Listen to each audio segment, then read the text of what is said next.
cualquiera. Yo, con su permiso, yo voy a hablar. Okay, that means we're official. That's what it's telling me. Sí. Okay. No, déjame presentarte y luego tú puedes hablar como tú quieres y luego ojalá que hayan preguntas en inglés, en español, en una mezcla de inglés y español. ¿Ya? Sí, por favor. Ok, muchachas, me da mucho gusto y me es un placer y un honor presentarles a la Sister Peggy O'Neill. Peggy, la Sister Peggy, yo la conocí hace, no sé, 4 o 5 años, algo por ahí, estando yo en El Salvador con el Campus Ministry de Canisius College. Ella, pues, de las personas más admirables que yo conozco. Ella, bueno, tiene el Centro de Arte para la Paz, como ustedes ya vieron, ¿no? Y ella trabaja mucho en la comunidad. Ella puede hablar más de eso. Lo que sí yo recuerdo es que hospedan a muchos grupos que vienen de visitar, de conocer, de hablar con la gente, los que han sobrevivido a la guerra civil y otros traumas. Ofrecen clases de todo tipo. También hay una cooperativa de mujeres que hacen camisas y vestidos y recogen la planta natural para teñir. ¿Ya? De hecho, esta camisa ya fue hecha a manos de mujeres, ¿ya?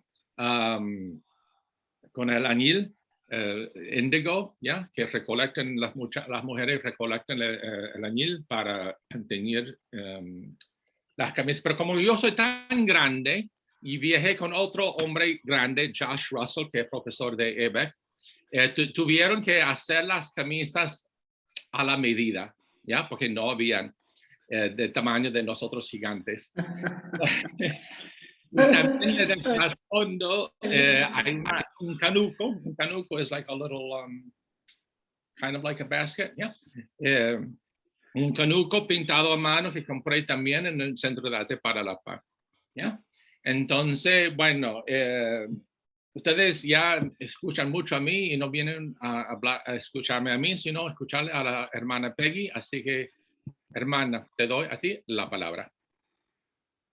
Ok, con su permiso, buenas tardes a todas y todo, pero con su permiso yo voy a hablar en español y en inglés, porque cuando yo estoy compartiendo mi vida, yo siempre necesito conectar con mi espiritualidad, mi filosofía, qué pasó en mi vida. Y con cosas íntimas, yo estoy usando mi propio lenguaje. Y usted siempre, si usted como esta puertorriqueña, si ella habló en español cuando era joven y hasta hoy, quizás ella todavía está haciendo números en su propio pero usted siempre van a hacer números, la mayoría en inglés en su mente, o sus oraciones en su mente van a ser en inglés también, pero con su permiso, ¿ok? Yo nunca estudié español porque yo llegué aquí durante la guerra civil y claramente yo no podía hablar ninguna palabra, solamente gracias y por favor. Pero yo no podría estudiar porque durante la guerra no era escuelas para esta cosa. Entonces, yo aprendí al principio con refugios, la mayoría jóvenes, porque los jóvenes siempre están ayudándome, diciéndome, no, esa es la palabra. Los adultos eran muy formales, con mucha cortesía y no querían decirme, no, esa es la palabra, no eso. Entonces, pero poco a poco, todavía yo no estoy bien en subjuntivo, yo todavía la grammar, entonces, tenga suerte ustedes, pero yo estoy seguro, algunos de ustedes hablan mucho mejor que Peggy, pero yo puedo comunicar. Comunicación es más grande de idiomas. Puede comunicar con sus caras, con sus movimientos, con su boca.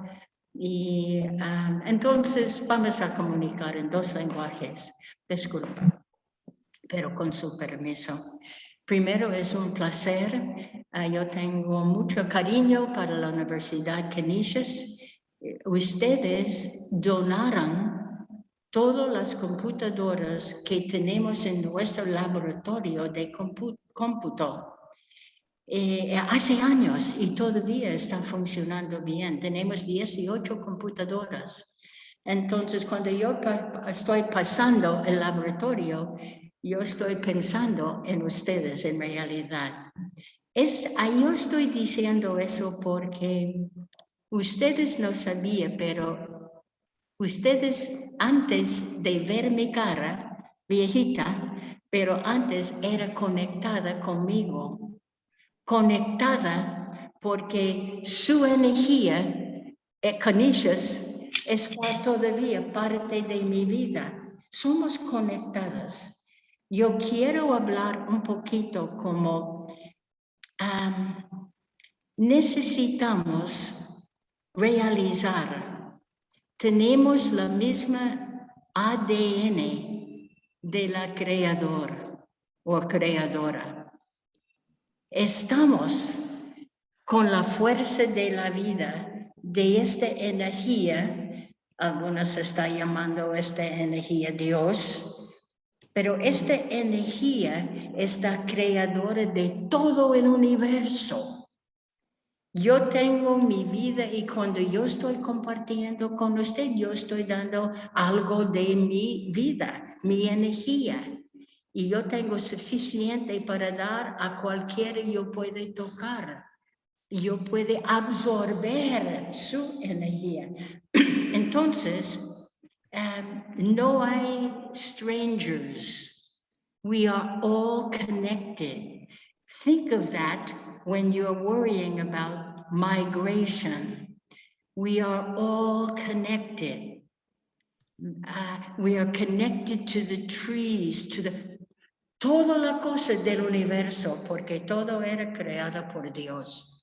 Yo quiero, puede poner eso en su mente para contemplar después, ¿ok?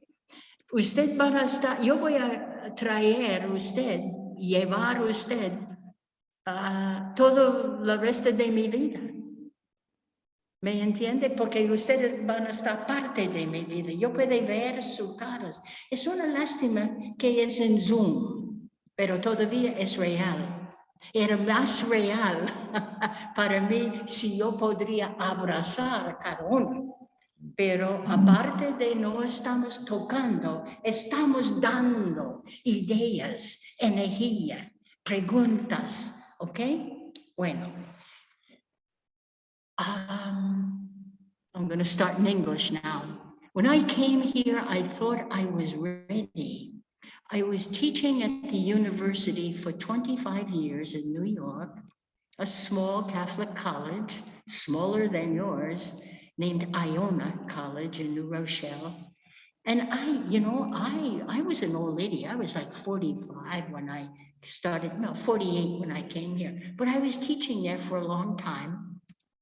And I wound up here because I decided to try to insert myself in a place where I knew they were really struggling. And I knew that the United States was really involved with the military in this country to keep a revolution or a civil war quiet or to stamp it out.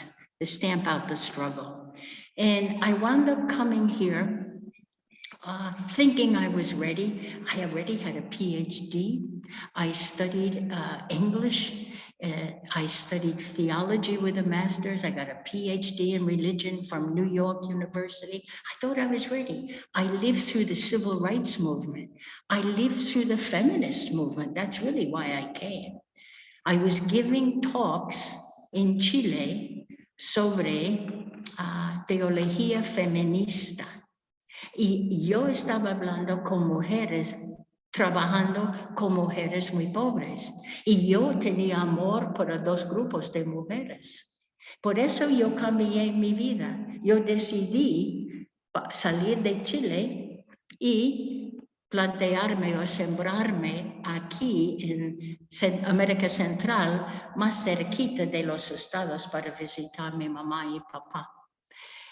Porque yo no era joven y ellos estaban más viejos y más enfermos, etc. Entonces, yo llegué aquí, pero I'm going to be very honest with you. I was not ready for innocent suffering. I did not know how to accept to stand in the midst of a war, where I knew the war was caused because there was such a difference in the classes of people. I mean, the very wealthy had haciendas where slaves were working on them, receiving no education, receiving no health care. And so there really was economic. Juliana, do you have a question? Yeah, where is your national, like, where were you born? Okay, my name is Peggy O'Neill, as Richard told you, and I happen to be a sister of charity, and I was born in New Jersey. I was born in Jersey City, New Jersey, and I could see the Statue of Liberty from my house where I was born. I could see her hiney, her backside, sus nalgas de mi casa, because she faces Brooklyn, and I was across the bay on this side, but I could see her. I was very close to New York. That's an important question, Julian, because my work right now is very connected to where I was born. I was born in a place where I could get to New York City for less than a quarter and get into museums and concerts. When I was a little girl, I went with my sister, who was 2 years older. I'm one of 7 children, and the 2 oldest of us could go on the subway train, get to New York, even to the opera.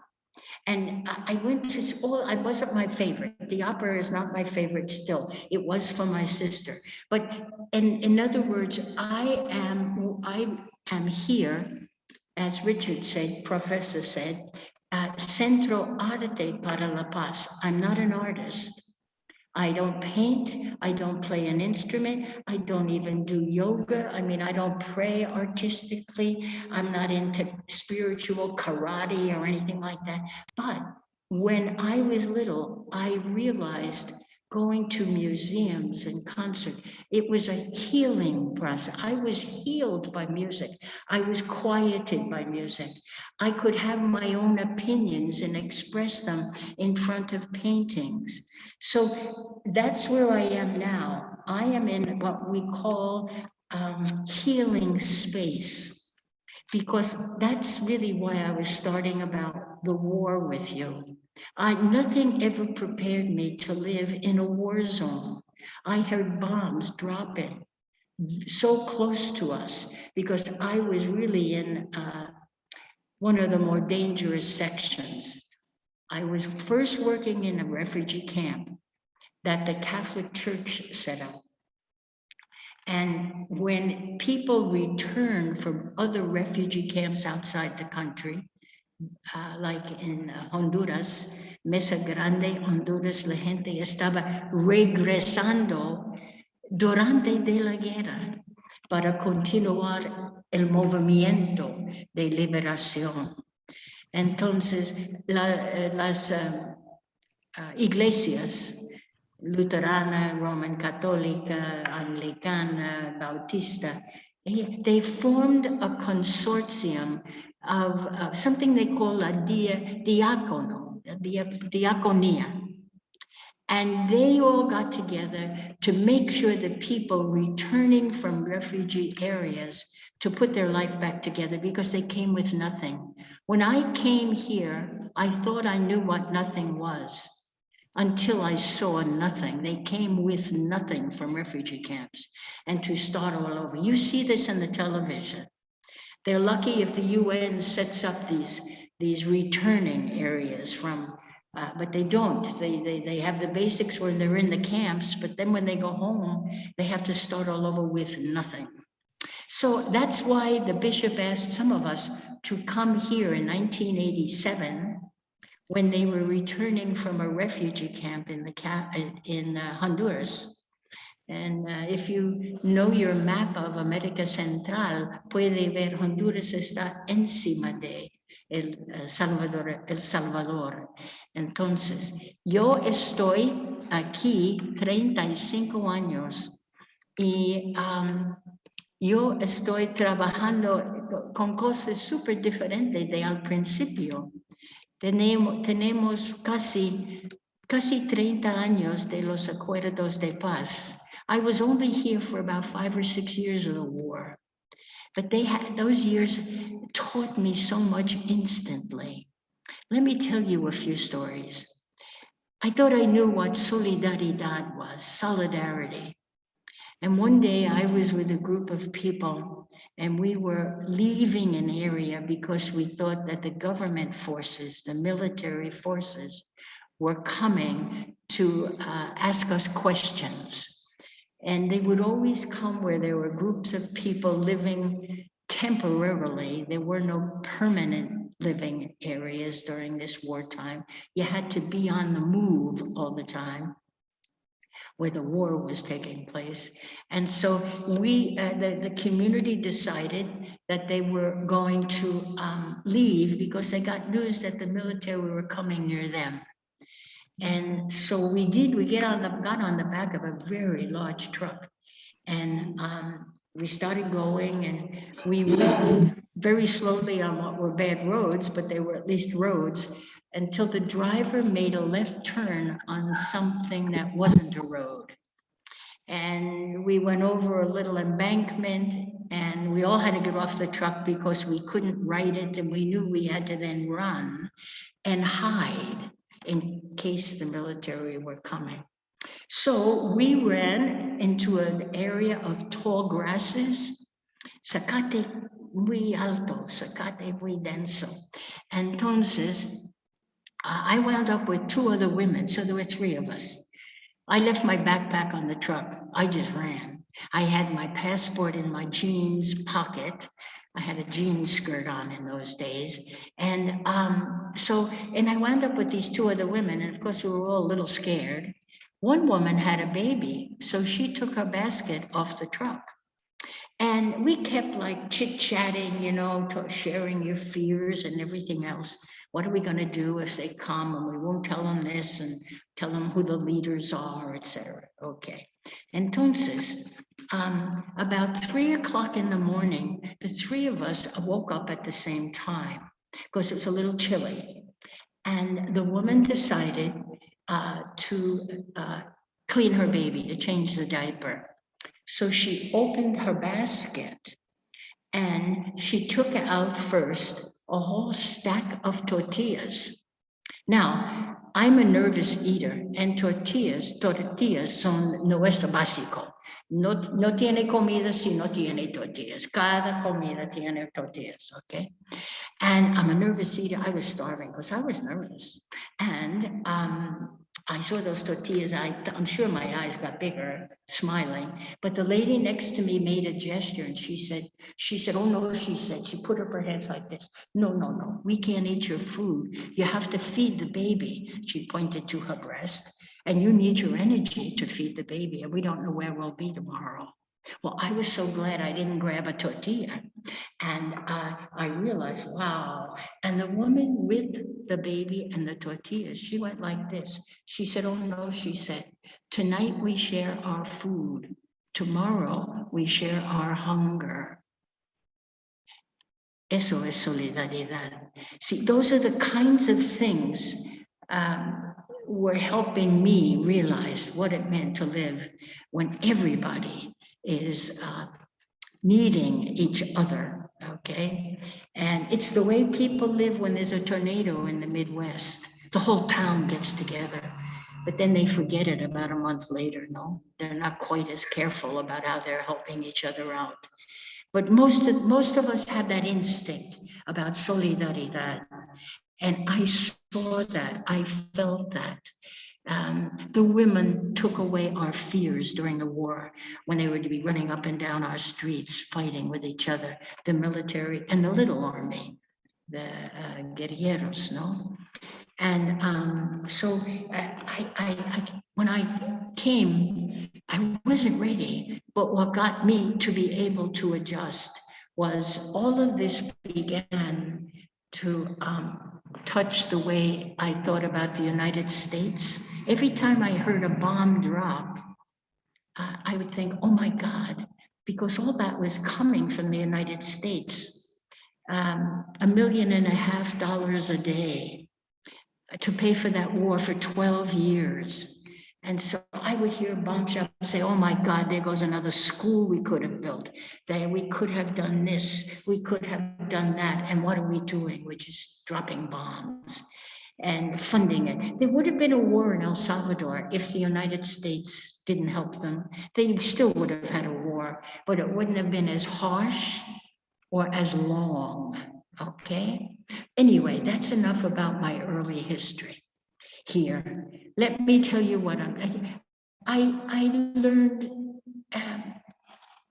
I was in a privileged position porque yo era una religiosa, una hermana de la caridad, y el gobierno permitió a mi presencia porque era parte de la Iglesia Católica. Entonces, yo tenía también inmediatamente la confianza de la gente. En una guerra civil no hay confianza, porque parte de su familia está con un lado, otra con otro lado, y otra en medio sin lados, ¿me entiende? Neutral. Pero mira, entonces, cuando 3 religiosos llegaron durante la guerra, cuando llegamos, tenía confianza. Yo era una mujer de los estados, yo era religiosa, con confianza inmediatamente. Pero yo estoy aquí en medio del terror, pero para servir. Entonces tenía respeto y entonces yo estaba con suerte, porque yo podría aprender a sobrevivir por la parte de la comunidad, ¿me entiende? Entonces era necesario para mí vivir en solidaridad. Yo puedo dar eso del arzobispado, cosas materiales, pero ellos estaban dándome métodos, no, Peggy, no hacer eso, güey. Cuídale eso, Peggy, ¿me entiende? Pero yo aprendí cosas sobre, por ejemplo, un día yo recibí una toca de la puerta y el mensaje de la mujer. ¿Puede entender mi español? ¿Cómo hacer su cabeza si puede? Ok. Entonces, un día alguien le tocó la puerta y estaba diciendo rápido, hermana, hay una cabeza fresca en el Parque San Martín. Cabeza fresca. ¿Ok? Yo le digo, ay, gracias, niña. Ella se fue rápido de la casa porque hubo militares en cada esquina de la Fuerza Armada. Militares, cuando yo estoy diciendo eso, yo nunca he visto en ningún militar el enemigo. Yo he visto jóvenes con miedo, mucho miedo. Es interesante, pero la gente tenía miedo de esta muchacha de la Fuerza Armada cuando me dijo algo y rápido yo voy a ir al Parque San Martín para investigar qué pasó. Él va a saber y recordar quién me dio el mensaje. ¿Me entiendo? Ella podía tener cosas peligrosas para ella, ¿ok? Para informarme. Ok, entonces yo le dije, ay, Peggy, ¿qué van a hacer? ¿Por qué ella está diciendo cabeza fresca?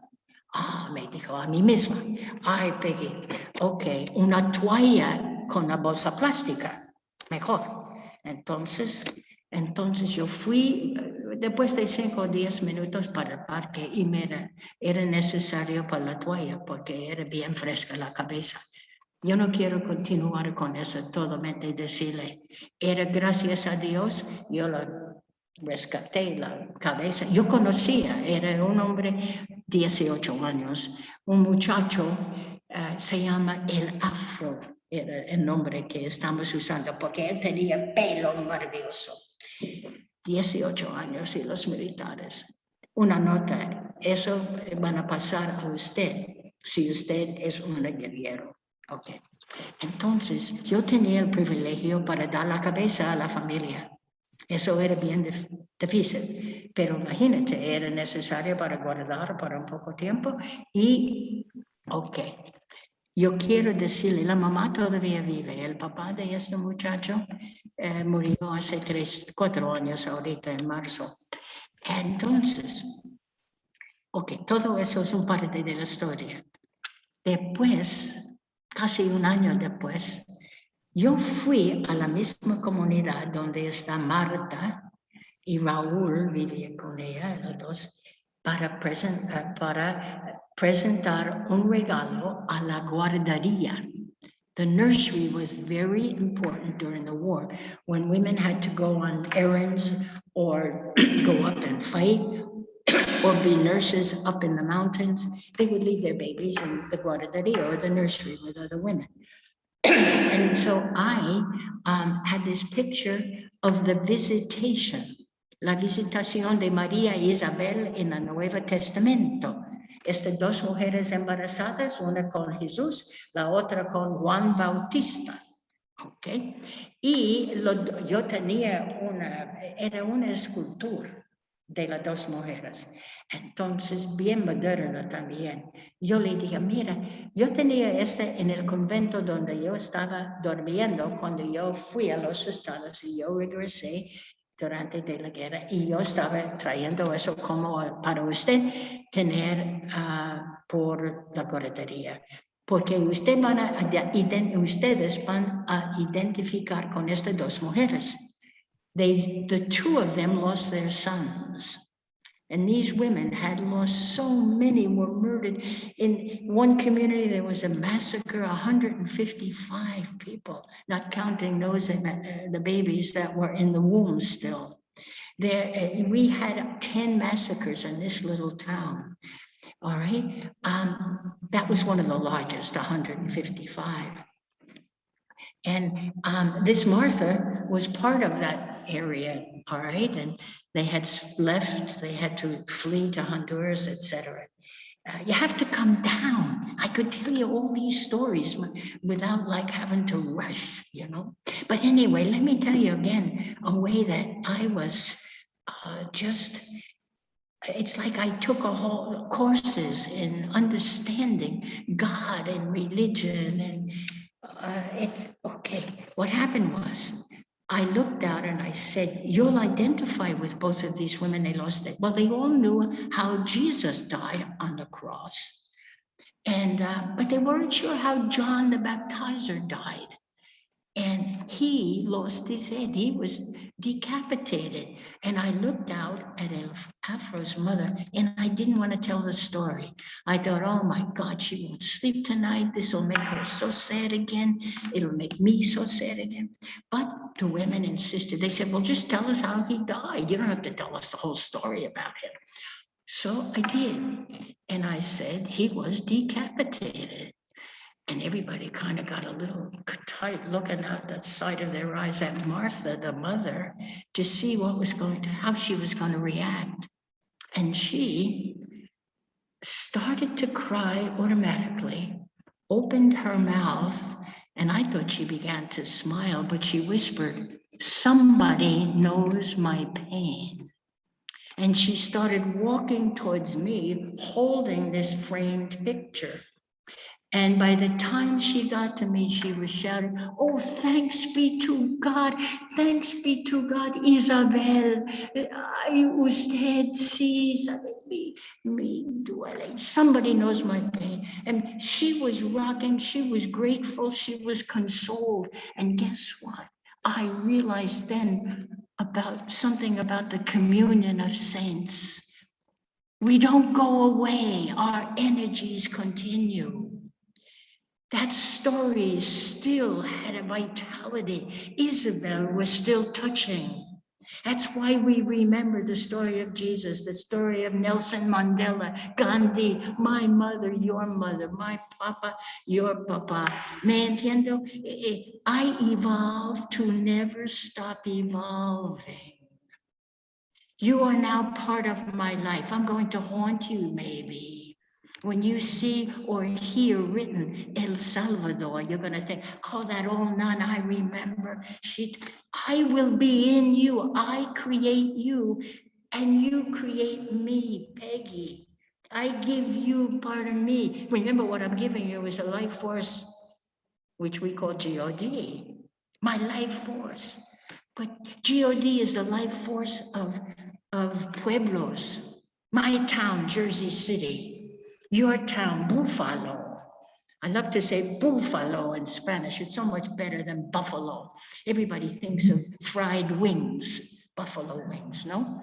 Anyway, so I want to tell you, I came here unprepared because no one ever told me how to live in a war zone. And because nobody ever told me how to speak another language and what you should do, etc. But I'll tell you, I noticed the women taught me, the children taught me. The women really, ellos estaban chineando el planeta. They were holding up the world. They were, and I realized, oh my God, if only these women, I was a feminist now. If only they knew how strong they were. So I worked with the catechists, all women, and I was working with them, reading stories in the scriptures where it was very clear, because there aren't many stories that we have women named in the New Testament or the Old Testament. I found them. They needed to know. They were strong, they were courageous. They thought, their life in this culture, still in most cultures, think of some parts of the United States, but think of Afghanistan, all those poor women liberated for a while and now they know something and now they can't act out of what they know to be better or correct or more like the dream of God. And so I realized this was the moment for these women to know what it means to be a woman. And it's true, the women's movement was born post-war here, and it is very strong. And that doesn't mean we don't have trauma. That's what I'm doing now. I lived through these women. That was my first focus. Then when the war ended, and wars never end. Think of the Civil War. 400 years later, we still do not know how to talk about it. We still have racism, racistas, actitudes. It's 400 years. It's only 30 years. Ours wasn't color. Ours was purely economic differences. We're still under schools, that are just beginning to have books that are sufficient and so forth. It's still after 30 years, but trauma, healing takes a long, long time. And it was very from the beginning. For instance, women, they all had headaches. The war was still going on. They were hearing who was dead. They had assignments to do. They were doing this. They didn't realize that how strong they were. So imagine that's all being born at the time that I'm coming here. So it's being born in me, how to say it, how to be. I was grateful for having lived through it, to be able to realize now is the time for them to begin to birth themselves in new ways. Some of them had, 10 children, and they really weren't sure how birth even happened, how getting pregnant what really happened. We're talking about not just illiteracy, we're talking about cultural, like for instance, when I went to these communities, there was never a mirror in the house. So a woman never saw her own body. There were never pictures of bodies. You know what I mean? They didn't, again, it's very hard to imagine what nothing is until you see nothing. In that area, there's nothing known yet by people who live alongside me in time, but I know so much about the it. just because of where and how I happen to be surrounded, okay? Privileged. Anyway, let me get to what I do now, all right? Yo estoy aquí 12 años poniendo mi focus en jóvenes your age. They were born after the peace accords, but they were born into the chaos. They were born into the losses, into the stories of pain, into the having to build lives all over again, having to just listen to why, in the middle of tears when it's being told, why they have no grandmothers alive, brothers and sisters, no, so many deaths.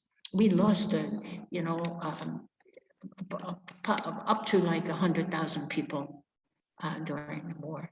And so, I mean, it was just, even though they had no images visually of the war because they weren't born yet, they had the remnants that live on, that they were born into. And those are memories that stay in your stomachs or wherever the memories stay. They don't just stay in you kind of hold them, the memories. So anyway, we clearly helped youth post-war when we were rebuilding. We didn't build schools right away. You have to start with houses, you have to start with kitchens, you have to start with a lot of stuff. But we had classrooms under the trees, and maybe a kid in a UN refugee camp who was up to the 4th grade was the teacher for a while. Imagine that, okay? And so the children really got started, but we never connected trauma in those children. I didn't until about 12 years ago. We worked with the women with their trauma, their war trauma, just losing so many. And before the war, even wars don't start like you decide on a Saturday and they start a week after that. You build up to with problems of marching and asking for freedom, and you don't all come home because they shoot you. You're not supposed to march in the Capitol like that. Don't think war is clean. Anyway, so the thing is, I forget where I was now. Too bad I can't point to you and say, tell me what I was thinking should come next. But I just want to say that the trauma in children didn't dawn on us. We were so busy getting schools built, getting them to get shoes on so they could walk to school, getting them to have notebooks. The mothers had to sew with a heavy duty paper, so that they could have something to write in, et cetera, et cetera. But we never thought of trauma. We never connected it. And the poor men didn't want to go to psychologists and formation. When they came home from the war, they didn't get help with their trauma. It's only happening now with the men, believe it or not. The women were lucky because it was very clear and they were open. Women seemed to be more open to sitting down with somebody and chit-chatting. The men really turned to alcohol to forget. It was too hard for them to focus. And we have made such advances in this. And I'm so happy that we started with youth. We decided that we had to help young people touch their memories with tenderness. They were angry. They were still poor. They still didn't have good schools. Like you, probably, they needed help to get to university. How are they going to pay? They had so few options, and it made them sad.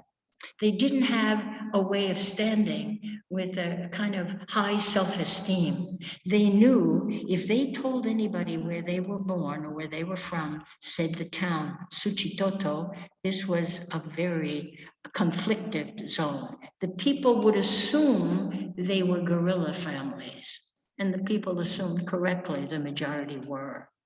But they didn't, so they had the remnants, they lived with all that. So we decided that we had to help them deal with those stories that were still, and to learn how to touch them. You can't erase memories. You have to learn how to manage them. And so estábamos tratando tocar nuestras memorias con ternura. What a beautiful word in Spanish. It's more beautiful than tenderness. Ternura, ¿no? Ternura. Entonces, y tener paz personal. Crear paz. Okay, that's what I carry. Everybody carries something. And this is what I carry. I can't get rid of it. I can learn, that's it. Okay, touch it gently, not deny it, etc. And then I would have more personal peace, paz personal. Pero si yo tengo paz personal, yo voy a crear también paz social. If I'm not violent about why does this happen to me? Entonces decidimos, myself and another sister, para abrir un centro using the arts as the vehicle to create peace, paz personal y paz social. Let me give you an example.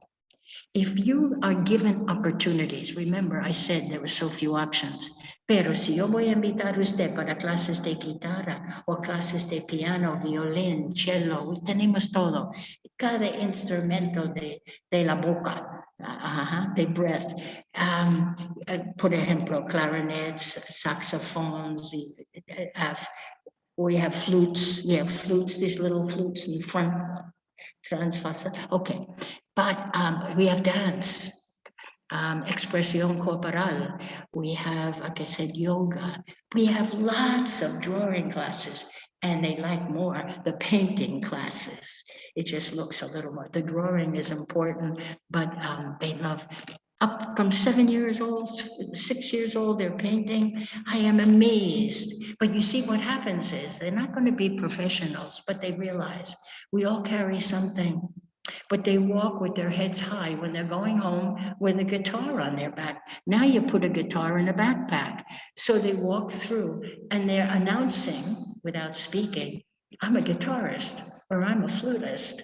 I mean, they don't carry the teclados home, but they walk knowing that they left their little piano there. So they have a different autoestima, okay? Think of that. Every one of you has a story that you don't want to think about a lot, but you certainly know it's there. However, you know that no matter what you carry, you can discover talents and just share them with everybody. With yourself first. Listen to the music you're playing. Music has different tones. Music is words. A painting, they're stories, they're words. It's another way of expressing. You see, like I intimated that the creator is the life force of everything, of this universe. I think the universe is the ecstasy of God. It's God's expression of love. And so it's the juice in the trees. It's my juice. It's my force. Is with me? The creator. God is becoming God in me. Isn't that wild? God is becoming God because it's an ever-expanding universe. It's an ever-expanding Peggy.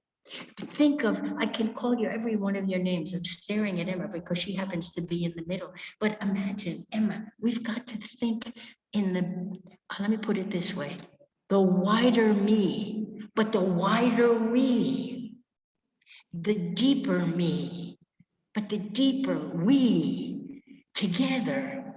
I mean, I have to look at my dog, the life force of my dog, the life force of my tree. See, art can have us see the beauty of the vistas. A lot of the students, because I live in a paradise, un paraíso. Entonces usted puede pintar en las clases aquí. Mira, quizás yo puedo tomar fotos y mandar fotos de las pinturas de los jóvenes aquí para su profe, ¿ok?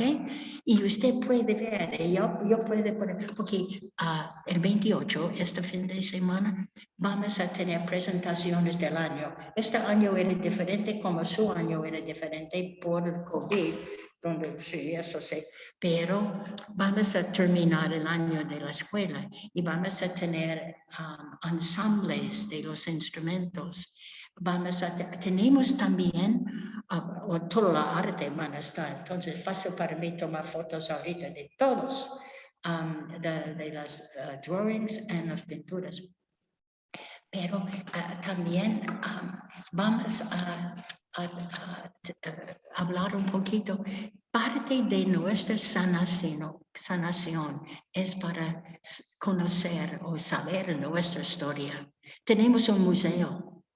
Imagínate, se me olvidó mencionar dónde estamos. Estamos en una propiedad que está parte de una asociación de Centro Arte para la Paz.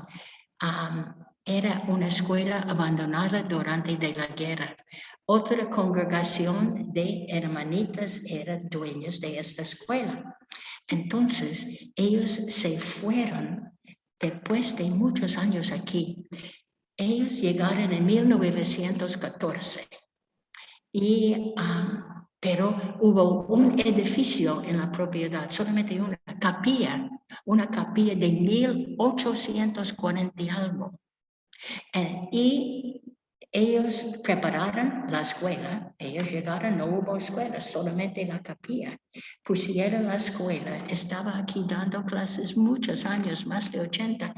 En el año 80 llegó una mañana cuando la hermana abrió el portón para los estudiantes entrar a la escuela y eran cuerpos mutilados enfrente de la entrada. Esta era la amenaza de las hermanitas para salir. Yo era inocente, yo tenía amenazas, era una llamada o una nota abajo de su puerta, no, imagínate, body parts. Entonces, ellos cerraron la escuela y salieron en 9 horas del pueblo y nunca regresaron. Entonces, la escuela y la capilla de 1800 estaba abandonada más de 25 años. Entonces, decidimos hace 12 años para usar esta propiedad. Entonces, yo siempre estoy buscando donaciones, por eso yo estoy alegre. Abrimos un laboratorio de computación con la ayuda de ustedes, de Canisius. ¿Me entiende? Ustedes parte. Yo estoy pensando, ahorita yo puedo poner caras individuales en mi imagen cuando yo estoy pasando, no solamente Canisius en general, pero 2 más, yo voy a recordar 2 más, ¿ok? Pero imagínate, pero ahorita tenemos un museo para conocer nuestra historia. Los jóvenes necesitan saber qué pasó.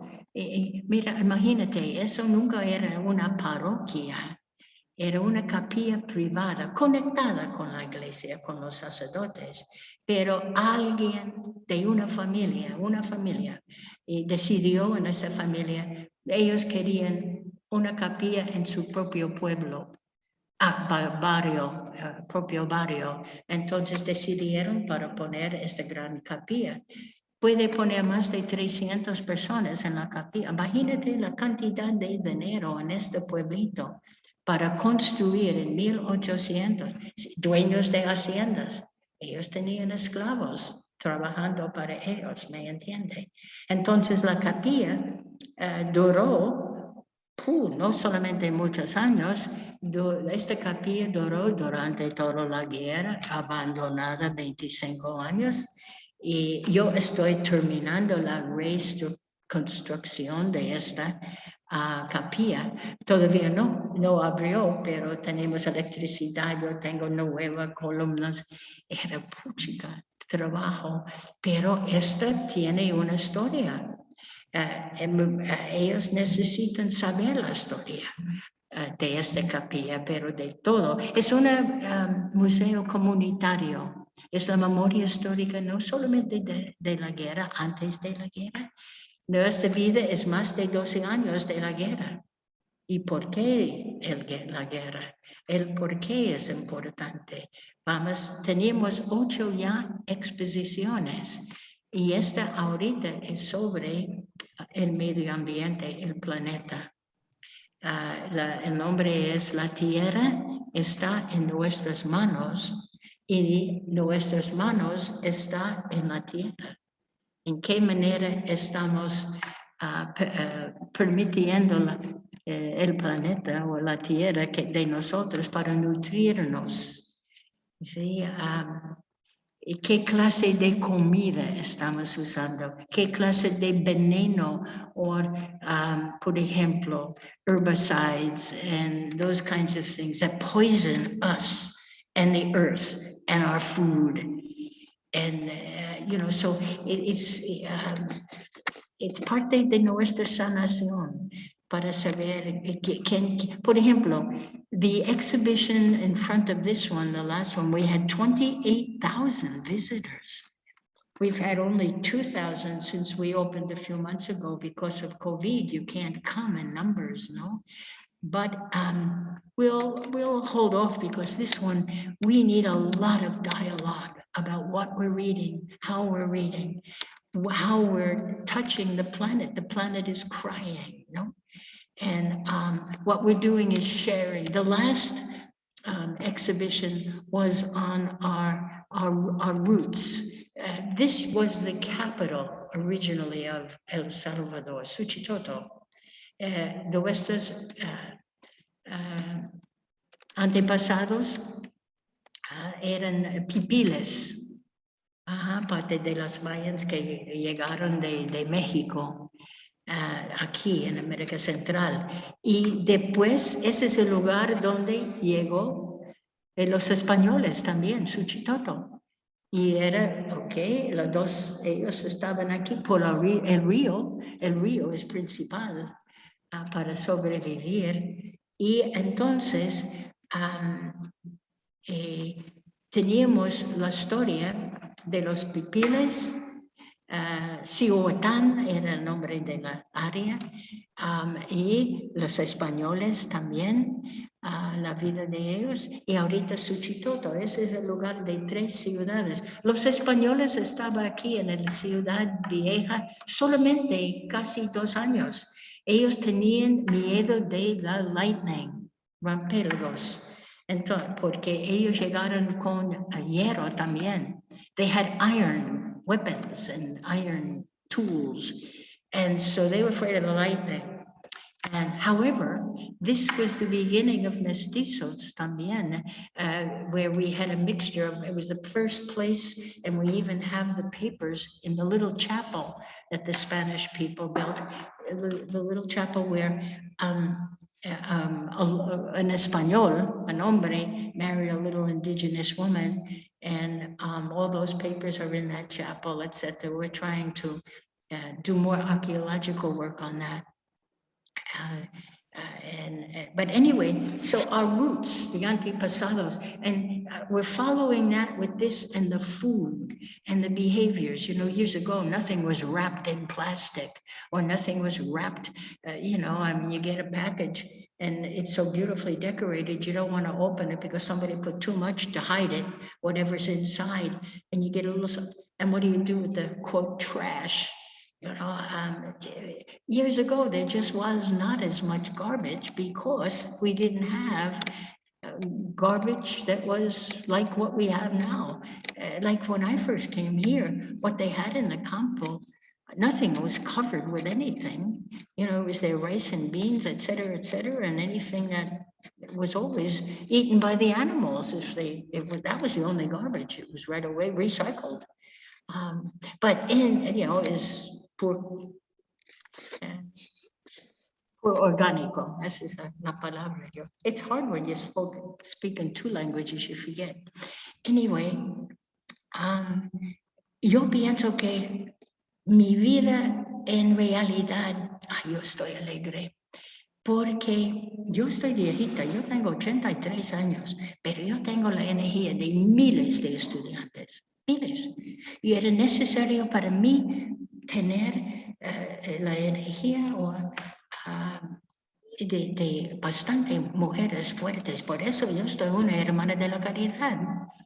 Y también este pueblo. I would be a different Peggy if I stayed in New York. I would still be coming Peggy. But this has shaped me only because I came here.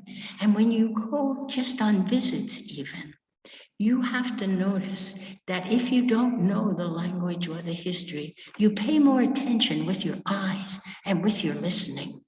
We are not good listeners. I have to admit that when I'm listening to some people, I'm really thinking more about my answer than what are they saying? And we have to listen to each other, even when nobody's talking. I look at you and wonder if you're smiling, I know you like what I'm saying. If you're frowning, I'm thinking maybe she doesn't understand, or maybe I should just shut up. Or why doesn't she know? Why can't they pay attention? What kind of sociological questions about, why I've learned to really look, and I look harder and try to see the context. Makes me willing to forgive differently. It makes me willing to push more for justice differently. You see, again, what you have to do is kind of catch everything. Like, for instance, I'm a little Catholic. Oh, no, I'm a whole lot Catholic, but I'm a little Jewish too. I like that story of Genesis and the Creator. And I like those women, and I like Jeremiah. Jeremiah had words where he still stirs me. He has one thing called the Lamentations. K lonely sits the city. He's talking about Jerusalem. All the other prophets were taken away, and he was left behind. And he was in like the capital. He was in like Buffalo, and there was nobody else there who had any education. He was alone. And he said, how lonely. This used to be a bubbling place. Okay. And, but he stirs me to shout, how lonely, how pained is our precious planet. You have to begin to say, wow, the same voices. You like the poets. I like to think of religions, all the poems, they're my fountains of wisdom. Where do I get my wisdom from? I get it from my music. I get it from the dances that express in bodily form the thing I'm feeling. That's why I like contemporary dance. Or you look at the folklore dance. You can see what, I look at the Irish and I realize why they get married so late in life years ago, because the only thing they move are their feet. Whereas in Spain and the Mediterranean, they're moving around. I look at the Russians. I think they dance because it's so cold. They're stamping around. And again, start looking at the universe, and discover what does it mean to be human. Again, this becoming. Open yourself. Pig out on life. Know that you have wisdom sources in people. You'll remember me, you probably had 50 teachers at your university, but you will remember names of most of them when you open your yearbook, but you will really remember 2 or 3 that transformed something in you. Think of all of the people that are you. You're like a social project. Yeah, I'm a citizen in the United States. I don't vote here. I didn't want to change that. And I didn't want to pay a couple of $1,000s to become I'm a permanent resident here. But I will say that, I am Salvadoran. This is mi pueblo. I am an adopted daughter. Literally, they adopted me here. 35 years, half of my religious life, half of my being a sister. I'm a sister 65 years this year. 35 of them are here. Can you imagine? I just can't imagine that. We grow old quickly, even though you don't think of it as quickly. But just think, Peggy is a bundle of energy from a bundle of happy people. Even Canisius, you will never be able. So I want to say to you, I evolved to never stop evolving. Maybe that's what resurrection means.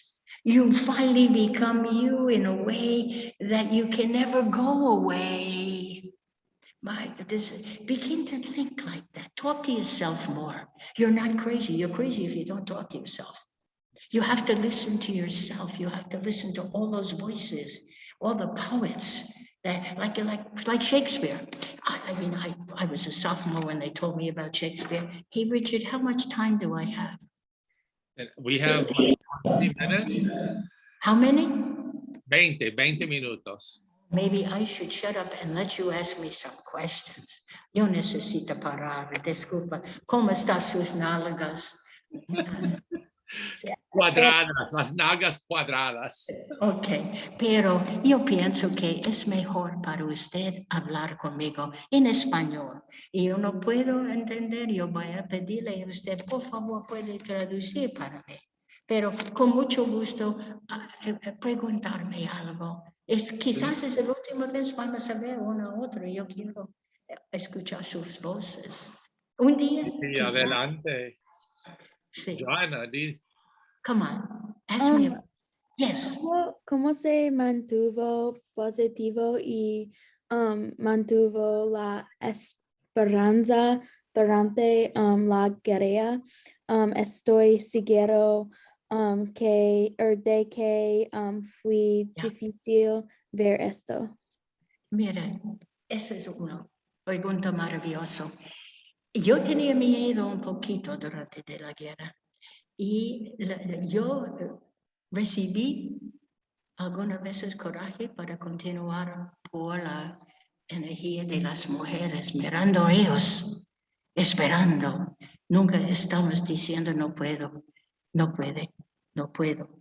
Eso sí, no puede hacer eso, porque, mira, la situación es esperanza, me gusta en español, porque tiene dos sentimientos en realidad. Para esperar es para wait, con una energía positiva. ¿Me entiende? Es hope, everything in hope and waiting, but no waiting doing nothing. Waiting, doing those things that'll enable you, finding ways to give you the courage, finding people, express it. Let me tell you something now. That was a great question. You're making me relate something. Are you Juliana again? Yeah, I think it's you here. Anyway, yeah, okay. It makes me think of this. We have classes now for kids 3 years old up to 7 in the same classes, and only about 10. And it's a class really on dance, creative dance. But what it is, it's helping them build emotional intelligence, inteligencia emocional. When we suffer from trauma, just think of trauma, we're preparing them for life by having them learn that you must express with your body. Like, don't ever tell a little boy, don't cry. You must have courage, etc., etc. Cry, shout, laugh, move your express, because trauma usually has you. If you have a trauma, you turn in. You with me? Even if I'm almost in an accident in the car, I go like this. And you keep it in there and you don't know how to get it out. And that's when you need, when something like a war, I mean, that's a big trauma, but every one of us has a trauma of your parents' divorce, the trauma of somebody getting in the news of cancer, the trauma of not getting into the school you want, the trauma of a pandemic and you can't even go to school, etc. We all have traumas, and we have to learn to use our bodies también to express.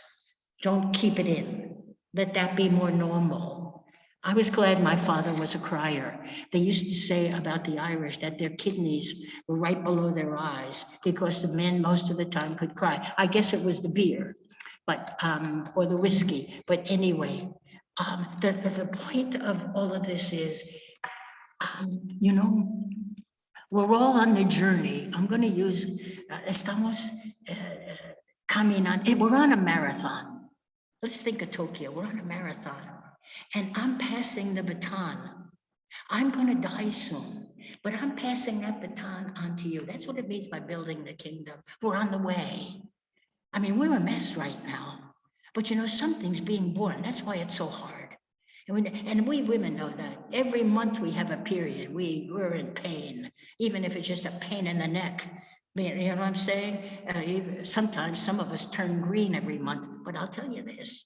That's when something, that is a reminder to us, we can give birth. We can give it. We have all kinds of reminders. The poor men don't have that kind of reminder. We do. Put up with it. See, that's hope built into our bodies. We hope we will be able to feed.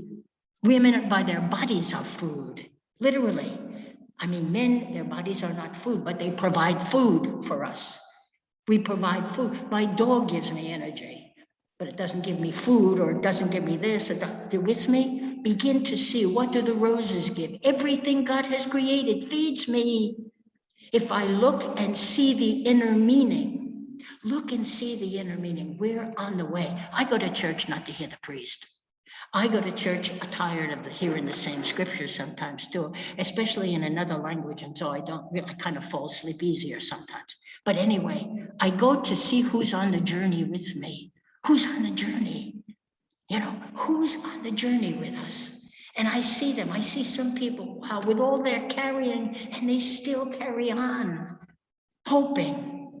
You know, I mean, seriously, that's why I want to get into Black Lives Matter marches. And you know what? Because I want to join everybody who's trying to carry on and transforming society in ways that they know are just and peace-filled.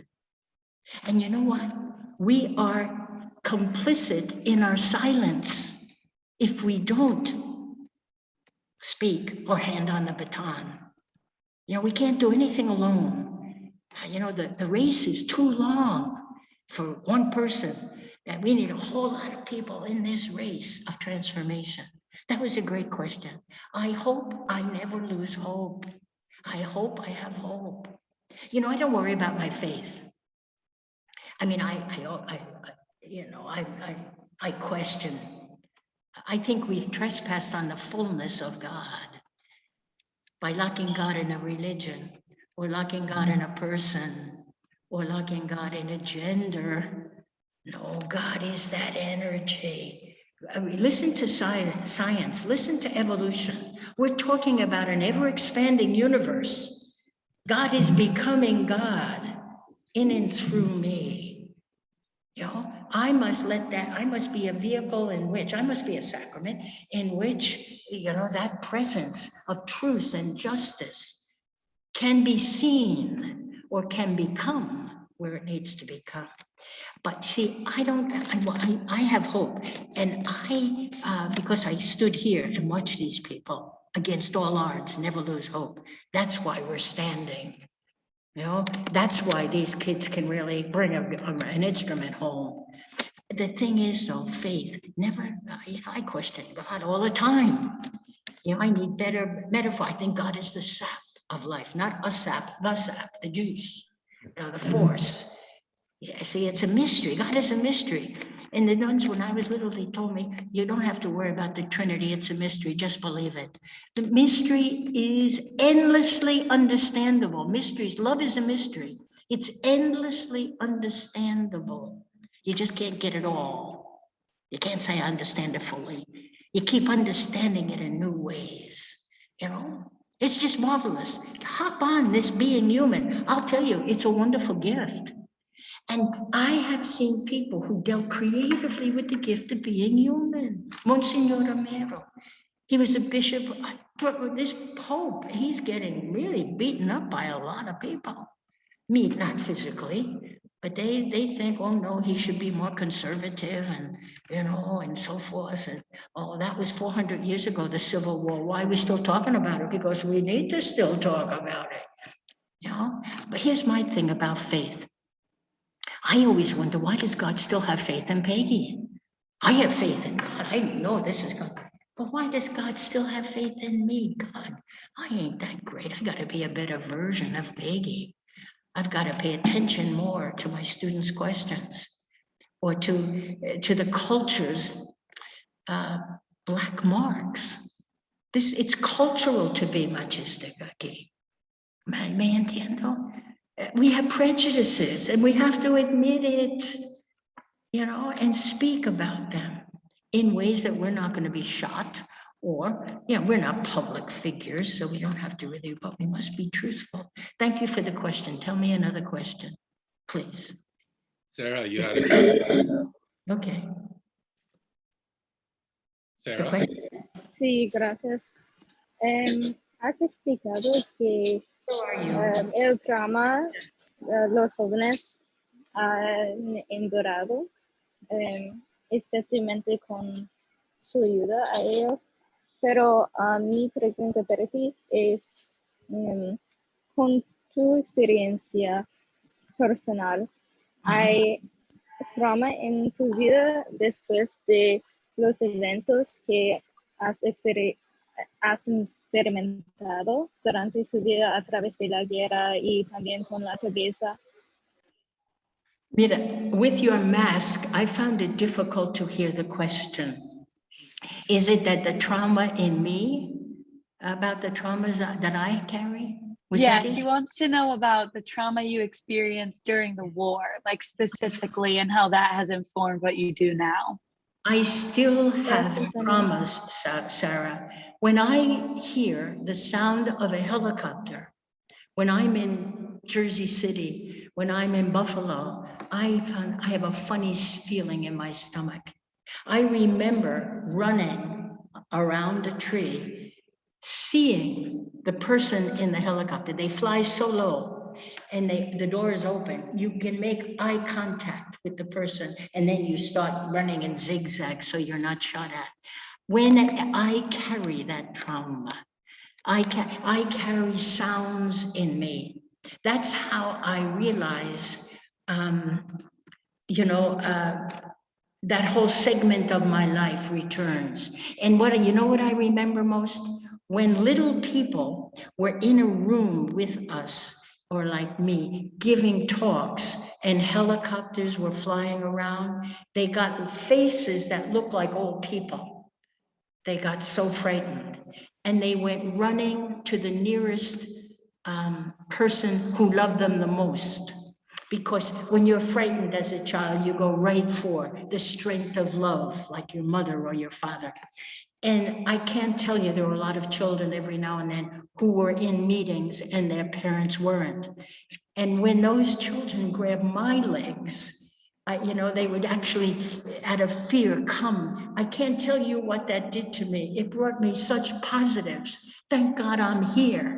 And thank God I'm here now for this very reason. And then they were saying, and then I would think this too, wow, they really love me. They chose me, not a neighbor, So again, the trauma sometimes brings joy that I was meant to be here. This was meant to be part of my life. And, like that, I remember one time when I first came, we were in a refugee camp and they were shooting both sides over our heads in this refugee camp. And I was with women in the sewing section. I was only here like 3 weeks. And anyway, this was very illegal, shooting the government in the Capitol. And I was on my stomach and I was thinking, oh my God, I'm so fat, because all the people were so thin because they didn't have enough food here at the time.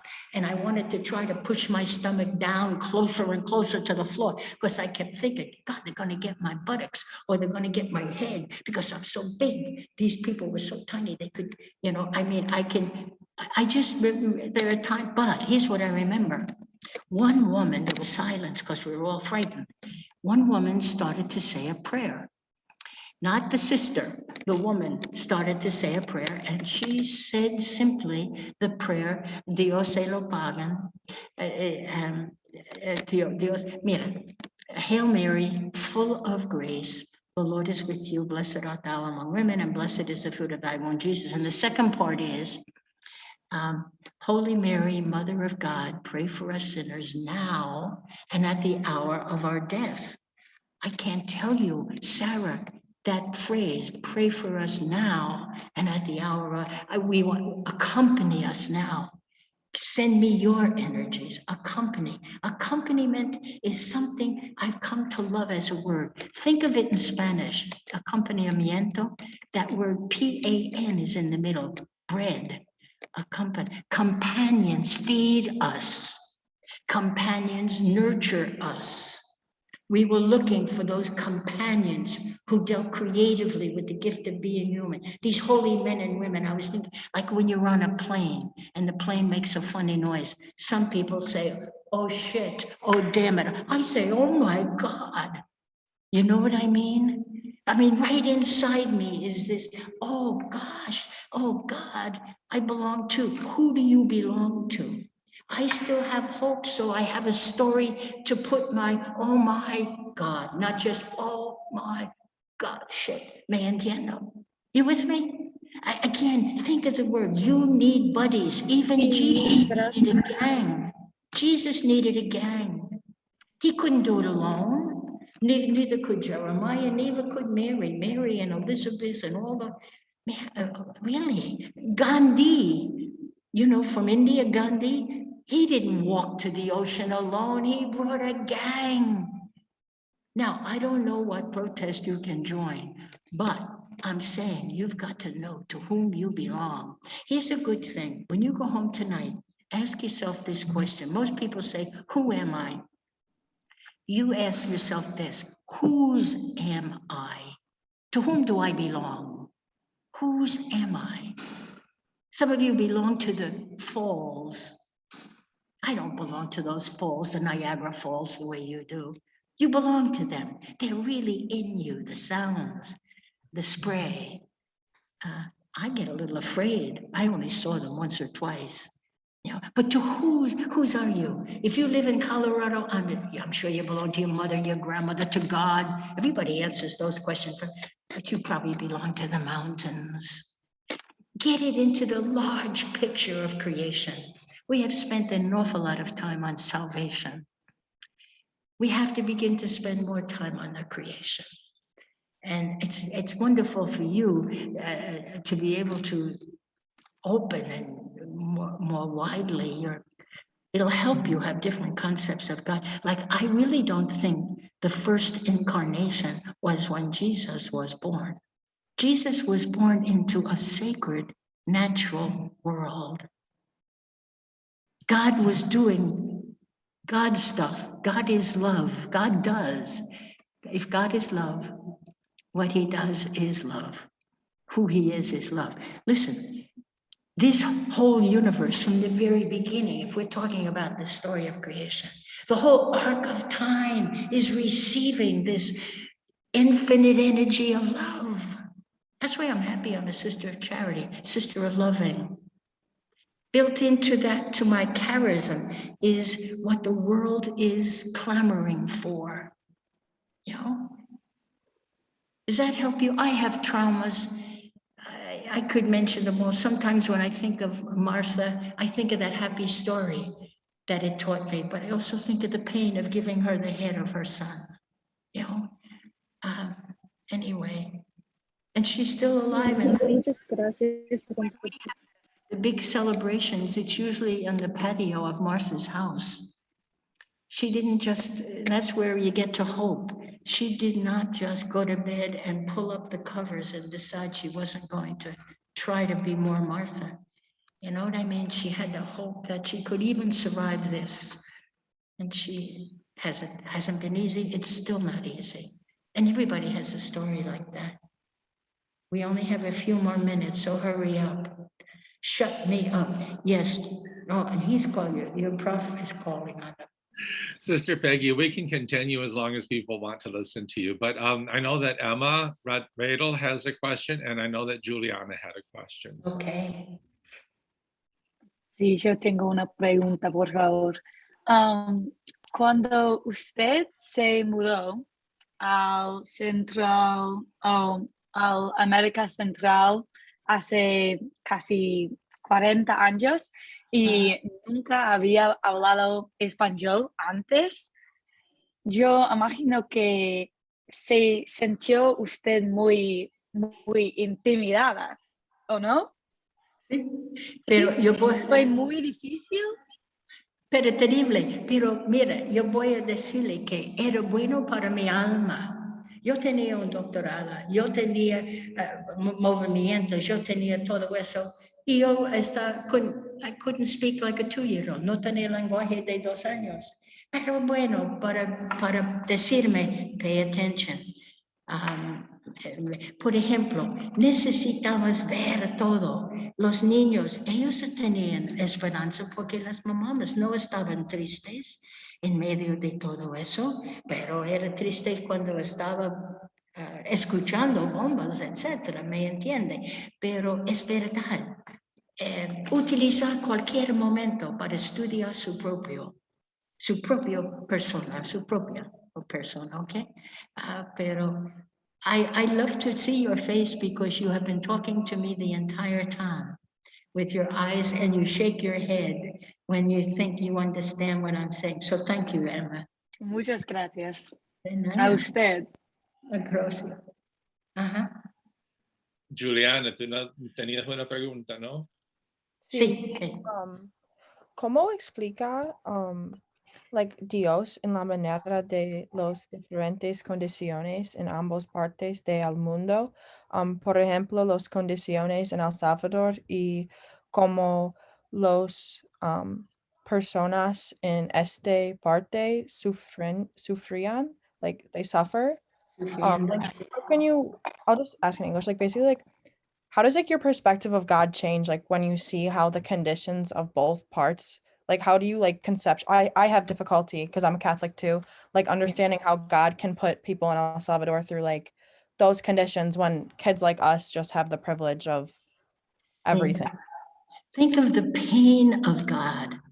For instance, first of all, that's such a good.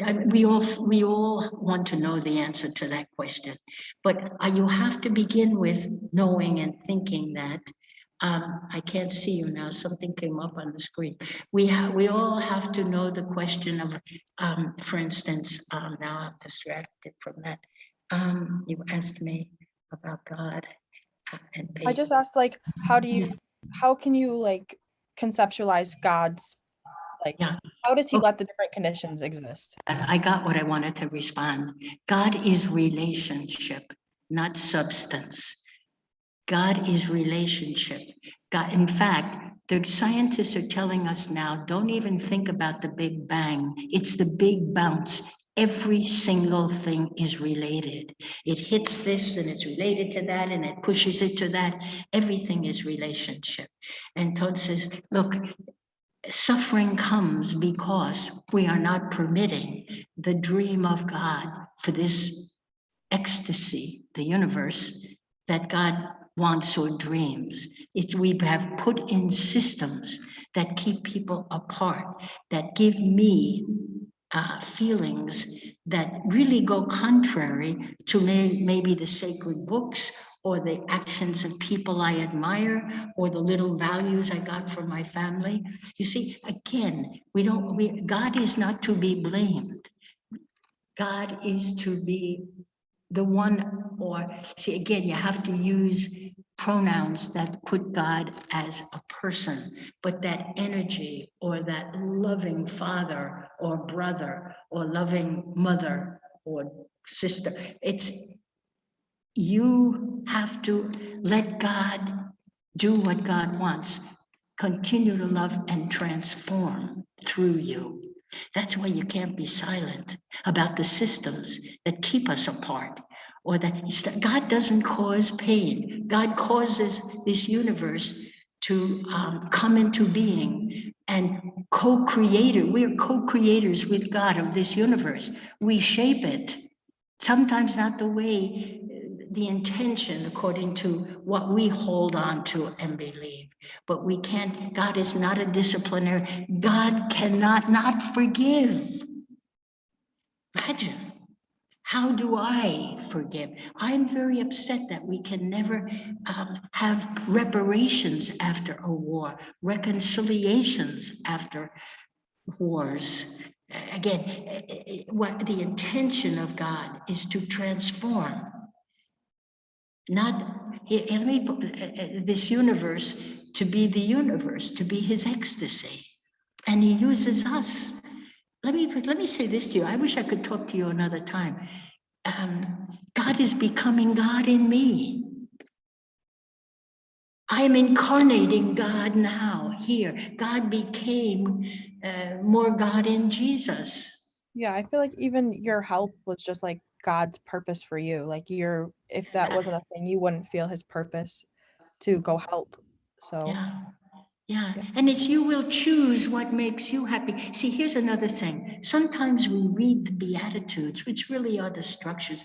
Blessed are the interpretation of the word blessed, the translation, it's really the word happy. We're so used to transactional behaviors. I'll do this because I know I'll get something back for it. I'll put that in the Bitcoin or I'll put it in the bank so I'll get interest on it. You with me? That's not what we're talking about. I am going to be kind because that's what makes me happy. That's what it means to be human, to be kind to others. I'm going to be compassionate, not because I'm going to get a better seat in heaven. Oh, I'm going to do it this many times because that's what God wants of me. No, nothing is transactional. It's be a human expression. See, maybe this is a word, Julian, that may help you. We're all God bearers. In Greek, it's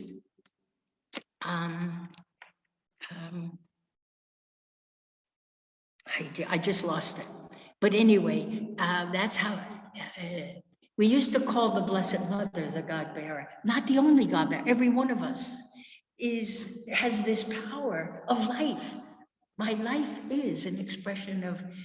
See, God, I think of it this way. We have the Trinity, and there's love expressed and received, and it kind of goes back. I love you, you kind of love me. You see, it's a Trinity. I'm talking about the very movement, love. God moves through me, I move through you. When you fall in love, that's what it is all about. You know, we've got to, and that's why we keep going, trying to help each other.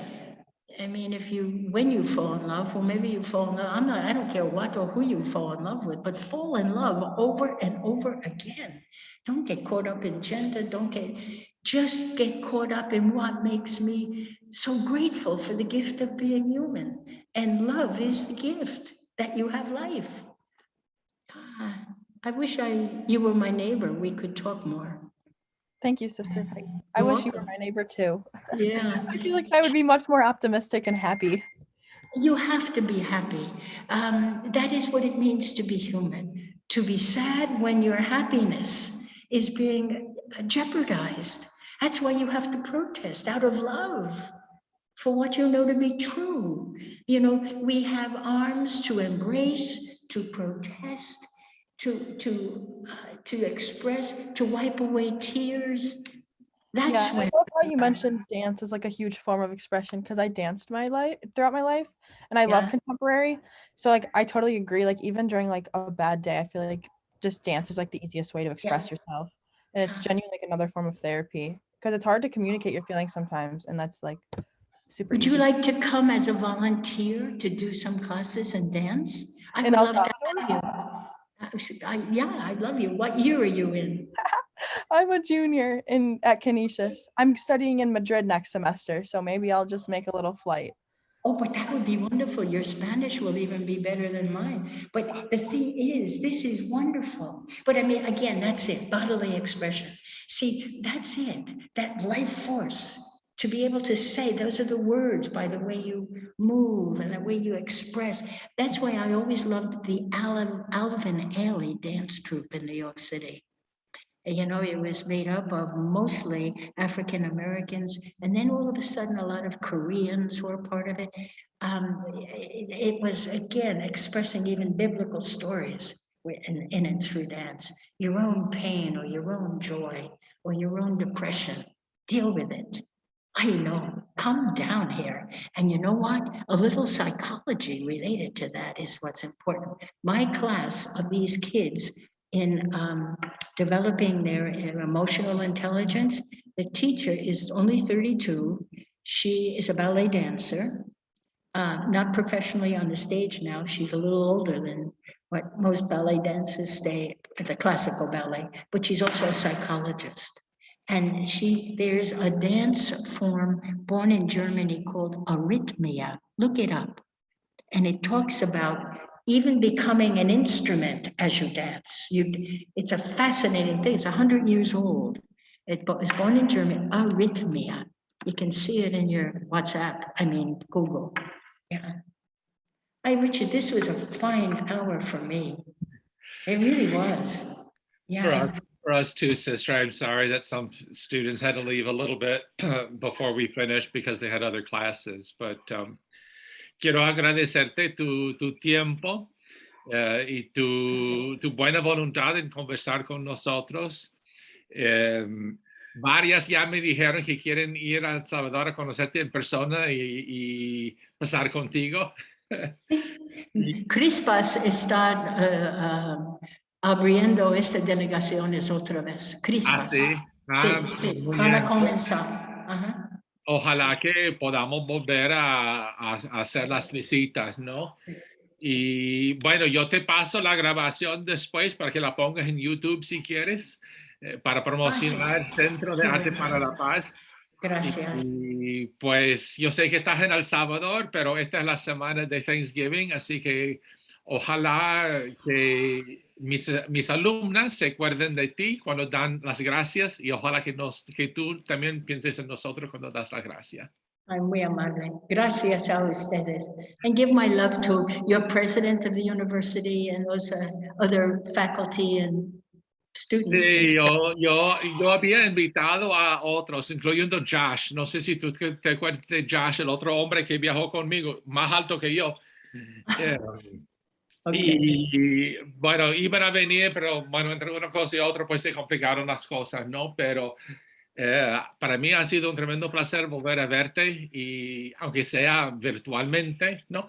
Para compartir contigo y sentirme más nuevamente reanimado por la conversación contigo. Muy amable, gracias. Me voy a los Estados el martes que viene para dar una celebración, una homilía a las Hermanas de la Caridad. Yo estoy 65 años como Hermana de la Caridad este año, entonces estamos celebrando muchos aniversarios. Bueno, entonces pues que lo pases muy bien y que tengas un excelente viaje entonces. Gracias, muy amable. Y no celebramos Thanksgiving, pero I have an attitude of gratitude, and now you're all in that, okay? Thank you. Gracias. Bueno.